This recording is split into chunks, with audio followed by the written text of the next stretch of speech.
আগামী কয়েক মাস বলা যেতে পারে ছাত্রছাত্রীদের কাছে বিভিন্ন সরকারি চাকরির পরীক্ষার মাস।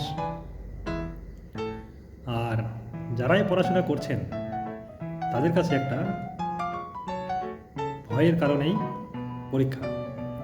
পরীক্ষায় এলে যেন মনে হয়, ইস, আরেকটু পড়তে পারলে ভালো হতো, আরেকটু যদি আমি চেষ্টা করি তাহলে হয়তো চাকরিটা হয়ে যাবে।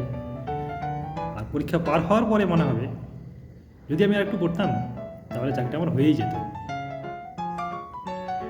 কিন্তু এই চিন্তাভাবনা থেকে সব থেকে বেশি যেটি আমাদের মনে আসে সেটা হলো পরীক্ষা নিয়ে উদ্বেগ, ভয়।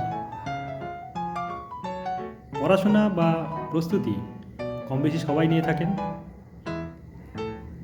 যারা প্রস্তুতি নিয়েছেন তাদের ক্ষেত্রেই বলছি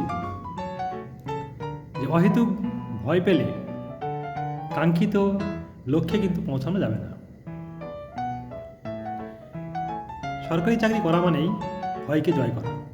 শুধু সরকারি চাকরি নয়, যে কোনো কর্মক্ষেত্রে সফলতা অর্জন করতে গেলেই প্রথমে যেটাকে জয় করতে হয় সেটা মনের উদ্বেগ, মনের ভয়। আমাদের কোনো কাজ করতে গিয়ে যদি প্রথমেই মনে হয় যে আমি কি কাজটি করতে পারবো, তাহলে তো নিজের কাছে নিজে কোশ্চেন মার্ক উঠে আসলো। নিজের প্রতি আত্মবিশ্বাস কিন্তু আমাকে সেই কাঙ্ক্ষিত লক্ষ্যে পৌঁছে দেবে। আর পরীক্ষা যতই কাছে আসে আমাদের এই ভয় বা উদ্বেগ তত বাড়তে থাকে।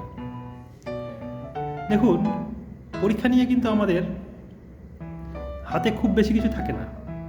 যা থাকে সেটা আমরা আগেই করে নিয়েছি। যখন পরীক্ষার হলে যাব, সেখানে কি কোশ্চেন আসবে বা আসবে না সেটি আমার কমন থাকবে না সেটা আগে থেকে খুব বেশি প্রেডিক্ট করা যায় না। যেটা করা যায় সেটা হলো আমার পূর্বের প্রস্তুতি, নিজের মানসিক শক্তি, নিজের চিন্তা শক্তি এবং নিজের মধ্যে যে আত্মবিশ্বাস সেটাকে ধরে রাখা। যদি কেউ আত্মবিশ্বাসী হন এবং নিজের প্রস্তুতি ঠিক করে থাকেন, সে অবশ্যই ভালো রেজাল্ট করবে, এ নিয়ে কোনো সন্দেহ নেই। কিন্তু এই প্রস্তুতি নেওয়ার পরেও একটা মেজর পোর্শন ছাত্রছাত্রীর মধ্যে দেখা যায় যে তারা অহেতুক উদ্বেগ ও ভয়ের কারণে পরীক্ষার হলে গিয়ে তাদের সেই কাঙ্ক্ষিত পরীক্ষাটি আর দিতে পারেন না এবং পরীক্ষার হল থেকে বেরিয়েই তারা তখন বলতে থাকেন যে সবই কমন ছিল, কিন্তু কেন জানি কোশ্চেনগুলো ঠিক আর উত্তর করতে পারলাম না, বা হয়তো আমরা ভুল উত্তর দিয়ে ফেলেছি। তো এই অহেতুক ভয় দূর করার অন্যতম উপায় হলো যেটি আমার হাতে নেই সেটি নিয়ে না ভাবা। অর্থাৎ পরীক্ষায় কি আসবে না সেটা নিয়ে না ভাবা। আমি আমার প্রস্তুতি নিয়েছি, আমি আমার সেরাটা দেবার চেষ্টা করব এবং প্রত্যেকটি প্রশ্নকে ভালো করে পড়ে বুঝে সঠিক গতির সাথে সেটাকে আমায় অ্যাপ্লাই করতে হবে।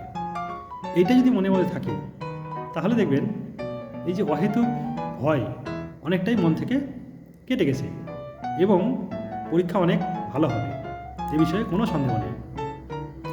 আর সবচেয়ে বেশি যেটা জরুরি, যখনই পরীক্ষা আমাদের কাছে আসে, অতিরিক্ত মানসিক উদ্বেগ আমাদেরকে উত্তেজিত করে তোলে, ঘুম কম হয়। যত ঘুম কম হবে পরীক্ষায় কিন্তু তার প্রভাব তত বেশি হবে। ফলে আমাদের সবচেয়ে বেশি জরুরি নির্দিষ্ট পরিমাণ ঘুমানো।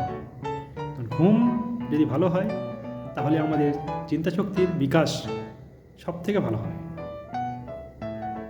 ফলে এই পরীক্ষার দিনগুলোতে